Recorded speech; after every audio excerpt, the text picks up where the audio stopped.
All right, let's talk some Texas Baylor. Shout out to my man CJ Vogel, does a great job over at Football Brainiacs. He had a nice stat, a factoid. Love the facts. That I went and did some research on. He's at CJ Vogel _TFB in the Twitterverse. Baylor's quarterback Sawyer Robertson. We talked about him because he's inefficient. Right, he's a very limited quarterback. But this was a little surprising. He actually has the longest ADOT, which is average distance of target of any quarterback in the Big 12. 12.3 yards. They throw it downfield with this dude. Baylor throws the ball beyond 20 yards, the most of any team in the Big 12, throwing the fewest screens and quick passes behind the line of scrimmage in conference play. That is troubling, because it doesn't match up with what I've seen from Sawyer Robertson, and maybe they shouldn't be doing that. They should be the opposite. They should be throwing fewer deep balls, but they do throw some deep balls, though. They will chunk it out there. I guess they believe maybe that's a strength in his skill set, but I think they should be throwing more high percentage passes, easy completions for him instead of the deep ball, but they believe they can push the ball downfield. I think it's because they wanted to complement their running game with that zone running game. Safeties up. Yeah, exactly. That's what I think. It's ought to make you pay for bringing your safeties up. Yeah. Look, I mean, Sawyer, if you got a quarterback who's completing 44% of his passes, you might want to throw some quick ones. Get him some easy ones. Right? But that makes sense as to why the completion percentage is so low. You're right. And he's throwing the 3 picks. Yeah. And throwing it downfield a lot. Yeah. Which is probably too much. Too much. We'll see. Maybe they change that up a little bit, because I'm sure the offense for Jeff Grimes was designed around Blake Shapen. You got a new quarterback in there. You got to figure out his strengths and play to it a little bit. Maybe Texas sees something a little bit different on Saturday, because they're going to have to do something, because the Texas defense has been their best and most consistent unit without a doubt. They've been great stopping the run, and Baylor wants to run the ball. Front seven and the secondary is playing at a pretty darn high level. Ryan Watts is playing at a high level. The safety play with the Jade Barron at the star position. You really like that for Texas in that matchup. I think the Texas is more talented in their secondary versus the receiving core of the Baylor Bears. And it's been a pretty shocking fall for Dave Aranda, Rod. I mean, since winning the Big 12, they're 7-9. They've lost 6 straight games to Power 5 opponents. And it's the more shocking thing is that after you win a championship, I mean, most of the time recruiting spikes. Recruiting, you get a spike in recruiting. There's a windfall in recruiting because your program is hot, your program is recognizable, and you're on a high. I don't know if Baylor got the bump, and it's weird they won the Big 12, but I don't see the talent bump that they got from it. TCU had just had their best recruiting season in the history of the program. They didn't win the Big 12. They didn't win the national title either, but they went somewhere. They went to the national title, which shows you that once you achieve, it's easier to recruit. So I wonder if they just didn't maximize on the recruiting trail during that time. Maybe Dave Aranda's not a good recruiter. That could be. Doesn't have a good recruiting staff. Man, look, in college football, you have to be able to coach, which I think Dave Aranda can do. I mean, Dave Aranda has shown he can coach D, he can coach ball. Yeah. But can he recruit? I mean, you have to combine the ability to acquire talent and bring in players and coaching.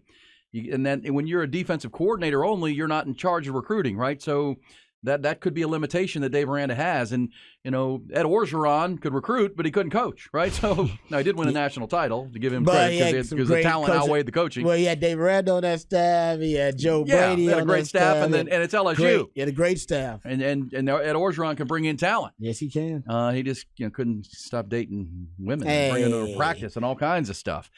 Hitting on, Board of Regents members' wives at gas stations.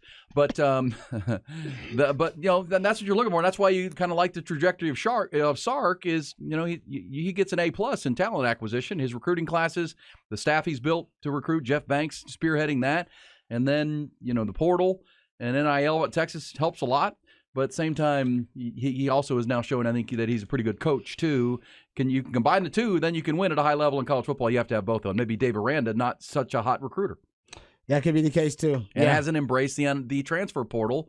He's kind of gone the way of Mike Gundy and Dabo Swinney and some other coaches on that some coaches are all in and, getting after it, and they're reaping the benefits of that. So So just throwing it out there with Sawyer Robertson, just going back to it, they're going to chunk it deep. They're going to test Texas deep. Like I said, I think it's a misguided mentality, but that's part of what Baylor does offensively. So Texas DB should be ready for it. I think they will. He's not necessarily that accurate, and they don't have I don't think they have skill position guys that Texas needs to fear on the outside. They need to be ready. And plus, I also think to throw it deep, they probably will go back to what Bama did to throw it deep, which is go to bunch formations. Remember, Bama had a lot of deep connections downfield vertically, especially, inside, kind of in between the numbers. And they targeted Texas safeties there, and they actually averaged, I think, over 18 yards per attempt when they were targeting any player who was in a bunch formation at the time. That's just a cluster of wide receivers, or a cluster of receivers, period. Could be a tight end or a running back, whatever. So that I think Baylor will take some of that from that Bama game, just because that's something that they do really well too. All right, one other little nugget on the other side of the ball for the Texas-Baylor matchup. Baylor's rush defense is not great. Is you go look at it, Baylor has allowed the most rushing yards in the Big 12. Yeah. So far this season, allowing 6 yards per carry and over 200 rushing yards a game.